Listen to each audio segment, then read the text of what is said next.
କ'ଣ ନାଁ ପିଲାଟିର? ଭୁରା ଭୁରା ବୁରା। ଆଜ୍ଞା। ତାର ବେକ ପଛରେ ଏଇ ଯୋଉ ହାଡ଼ଟା ଭାଙ୍ଗି ଯାଇଛି ବେକ ପଛରେ। କ'ଣ ହେଇଥିଲା? ଖୋଲିକି କୁହନ୍ତୁ। ମୁଁ କହିଲି ଯେ ଏଇ ହାଡ଼ଟା ତାର ଖସି ଯାଇଛି 4 ମାସ ହେଲାଣି। ଏବେ ଆଉ ଠିକ୍ ହେଇପାରୁନି। ଏଠାରେ ଲେଖା ହେଇଛି ଭୁରାଙ୍କର ଅଣ୍ଟାରେ ଏବଂ ବେକରେ ଶିର ଦବି ରହିଛି। ଏଇଟା ହିଁ କହିଥିଲେ ନା ଡକ୍ଟର?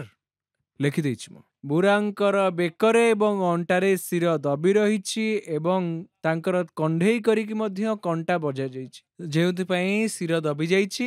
ମେରୁଦଣ୍ଡର 2ଟି ଜାଗାରେ ମଧ୍ୟ ଶିର ଦବି ରହିଛି।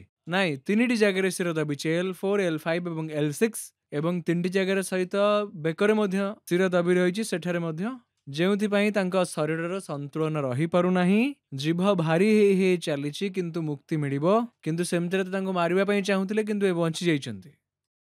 ସେମିତିରେ ତ ମୃତ୍ୟୁ ହବାର ଥିଲା କିନ୍ତୁ ଏ ବଞ୍ଚି ଯାଇଛନ୍ତି। ଠିକ ଅଛି, ହେବ, ଠିକ ହେଇଯିବ, ଆରାମ ମିଳିବ। କାଟ ହେବ ତାପରେ ଆରାମ ମିଳିବା ଆରମ୍ଭ ହେଇଯିବ।